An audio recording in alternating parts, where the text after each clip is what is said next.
Hello everyone, welcome back to the channel Garv Makkar. आज की इस वीडियो में हम द मोस्ट अवेटेड सीबीएसई का exam that is chemistry exam का रिव्यू करने जा रहे हैं।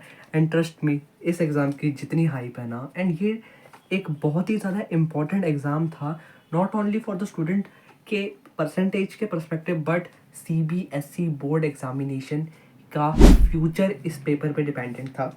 एंड इस पेपर ने एक बात तो साफ कर ही दी है कि जो सीबीएसई का पेपर आने वाला है वो सिर्फ भैया केमिस्ट्री में ही, वो सिर्फ फिजिक्स में ही टफ आने वाला है। बाकी सब में एज यूजुअल चलेगा। इस एग्जाम को देख के तो लगा है, एक शब्द में कहना हो इस एग्जाम के बारे में तो it is a as relevant exam like CBSE board exam like past few years. पिछले हर साल के ट्रेंड को ही फॉलो किया है। जैसा कि मैंने सीबीएसई के 2022, 23 और 24 के सैम्पल पेपर और क्या बोलते हैं जो मेन पेपर हुआ उसको जब एनालाइज़ किया तो यही पता चला कि जो सीबीएसई का सैम्पल पेपर आता है वो यहाँ पे आता है एंड जो पेपर आता है वो यहाँ आता है। यानी कि इस साल के सैम्पल पेपर में भी यही दिखा कि जो कॉम्पिटेंसी बेस्ड क्वेश्चन है वगैरह वगैरह चीज़ें वो इतना ज़्यादा घुसा दी। एंड उसको जब हम फिज़िक्स के पेपर के साथ मिलाते हैं तो लगता है कि भैया इस साल का पेपर भी बहुत टफ आएगा। एंड मेरे अंदर भी वो पैनिक मोड डर था। एंड सुबह लिटरली जाते जाते तक भी ये डर था यार कि ये पेपर अगर ख़राब हो गया तो 75% क्राइटेरिया भी मैच हो पाएगा या नहीं। बट भगवान के ऊपर भरोसा था एंड पेपर भी कुछ वैसा ही हुआ। बात करते हैं डिटेल में कि कैसा था ये पेपर। ठीक है, सो लेट्स गो। ओके, तो ये पेपर मैंने पीछे से स्टार्ट किया करना है क्योंकि एज लास्ट पास्ट एक्सपीरियंस की भैया पीछे से ही पेपर स्टार्ट करो, कि अगर पेपर बीच में अगर गड़बड़ी में छूट गया तो फिर दिन टूट जाएगा। बट ये वाला एक ईजी राइड थी पेपर में कि पेपर 15 मिनट पहले ख़त्म हो गया, बढ़िया से रिवाइज भी हो गया, प्रेजेंट भी हो गया टॉपर स्टाइल में, जैसे कि टॉपर प्रेजेंट करते हैं वैसे, तो एवरीथिंग इज़ फाइन। पेपर का गेम चेंजिंग मोड सिर्फ एक था, जो एग्ज़ाम डिटरमाइनिंग, जैसे कि हमारा जो मैकेनिज्म होता है उसके अंदर रेट डिटरमाइनिंग स्टेप होता है ना, वैसे ही इस पेपर के अंदर सेक्शन डी का जो ऑर्गेनिक का क्वेश्चन आता है ना, जिसके अंदर एक कंपाउंड ए दिया होता है, बी आइडेंटिफाई करो, सी आइडेंटिफाई करो बाय यूजिंग वेरियस रिएक्शन। ठीक है, वो जो क्वेश्चन था ना, अगर वो मेरे से नहीं बन पाता ना तो शायद से ये पेपर ख़राब जाता।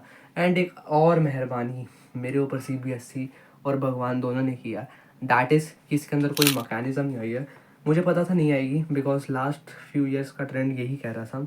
एंड ये होता है ना पेपर, देखो कुछ सीखो फिजिक्स वालों, कुछ सीखो कि ये पेपर बनाते कैसे हैं, कि पिछले साल का ट्रेंड फॉलो कर रहे हैं। आप कोई कॉम्पिटिटिव एग्जाम तो हो नहीं कि जो आप मेरे आपसे हमें कॉलेज मिलेगा।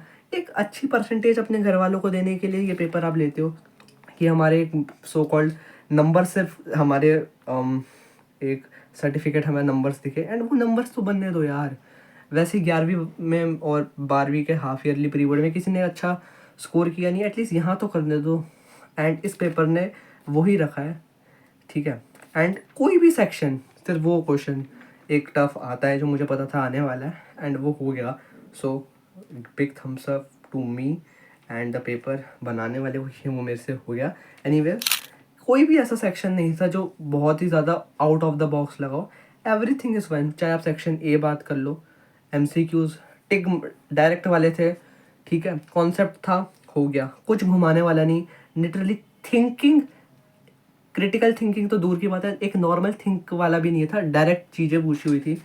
ठीक है, आप सेक्शन बी देख लो, एक जगह एक क्वेश्चन शायद से लोगों को घुमा सकता था, जो सॉल्यूशंस के अंदर से कॉम्पिटेंसी बेस्ड आना था, बट वो भी इतना पढ़ के सॉल्यूशन स्टार्टिंग से पढ़ रहे हैं वो भी हो गया। सेक्शन बी भी इजीली हो गया। बात करते हैं सी की। अगेन जैसे लास्ट पास्ट ईयर में सेक्शन नंबर सी के अंदर क्वेश्चन दिख रहे थे, सेम वही थे। सेक्शन नंबर डी की बात कर ले, केस बेस होता है, उसके अंदर भी कुछ ऐसा थिंकिंग वाला नहीं लगा, कॉम्पिटेंसी बेस तो बिल्कुल ही नहीं लगा। नॉर्मल केस बेस, जैसे कि एक ट्रेडिशनल स्टाइल के होते हैं केस बेस, वैसे ही थे। कुछ कोई स्टोरी नहीं बनाई, कुछ कॉन्सेप्ट को लगवाया नहीं, नॉर्मल क्वेश्चन थे। जैसे कि बोर्ड्स के जो पहले 2 नंबर या 1 नंबर के क्वेश्चन आते नहीं थे, उन्हीं को डाला हुआ था सेक्शन डी में। ठीक है, अगेन आसान क्वेश्चन था, बस वो एक ऑर्गेनिक वाला लोगों को डिफ़िकल्ट लग सकता है क्योंकि ऑर्गेनिक टफ होती है, क्योंकि उसके अंदर बहुत सारे रिएक्शन याद करने होते हैं। वो एक गेम चेंजर बन सकता था, अगेन वो भी हो गया। ठीक है, स्टार्टिंग में दिमाग लगा के। तो कंक्लूजन क्या निकलता है? कंक्लूजन यही निकलता है कि भैया सारा बच्चों से भड़ास फिज़िक्स ही निकालता है। बाकी सारी चीज़ें मेरे को लगता है कि अगेन आइडियली चलेगी जैसा हर साल चलती है, एंड कोई भी पेपर और तंग नहीं करने वाला। एंड अब शायद से ये वो टाइम आ गया ना जहाँ एक आलस सा आता है, क्योंकि 8 दिन मैथमेटिक्स के अंदर, एंड मैथमेटिक्स के पेपर को अगर हम पिछले ईयर्स के ट्रेंड देखें तो कुछ ऐसा धमाकेदार किया नहीं है, बट अगेन छुट्टियाँ हैं एंड फिज़िक्स का रिकॉर्ड हमारे साथ है, तो मैथ्स का पेपर टफ आ सकता है। एंड इंग्लिश के अंदर भाई 3 छुट्टियाँ हैं, लास्ट मेरे को बताओ इंग्लिश तुम सबने कब पढ़ी थी? तो इसलिए इन सारी चीज़ों को मद्देनज़र रखते हुए एक प्लान, एक प्लान तो नहीं, एक अच्छा सा एक राइट, आपको एक समय का चक्र दिखा सकता हूँ आने वाले दिन जो बहुत सारे वेस्ट हो सकते हैं। एक डिटेल्ड प्लान, स्ट्रैटेजी और प्लान में फ़र्क होता है। स्ट्रैटेजी ये कि सुबह ये करना है, हर दिन का टास्क, एक चीज़ों को आपके सामने रखना है कि यार ये चीज़ों को हमने ढंग से करना है इंग्लिश और मैथमेटिक्स को मैनेज करते हुए। तो वो वीडियो भी प्लान हो रही है। एंड इस वीडियो में इतना ही। एंड खुशी का कोई ठिकाना नहीं, केमिस्ट्री आसान आ गया। एंड एक्सपेक्टेशंस की बात कर लेते हैं। 60+ जाना मस्त था, एंड मैं जा रहा हूँ। आप जा रहे हो तो नहीं, अगर जा रहे हो तो वेल एंड गुड। वीडियो को कर दो लाइक, चैनल को कर दो सब्सक्राइब, क्योंकि यहाँ पे आपको फालतू की स्ट्रैटेजी नहीं, एकदम क्रिस्प कंसाइज कंटेंट मिलता है। सो इस वीडियो के लिए इतना ही, अगले वीडियो में मिलते हैं, तब तक के लिए गुड बाय।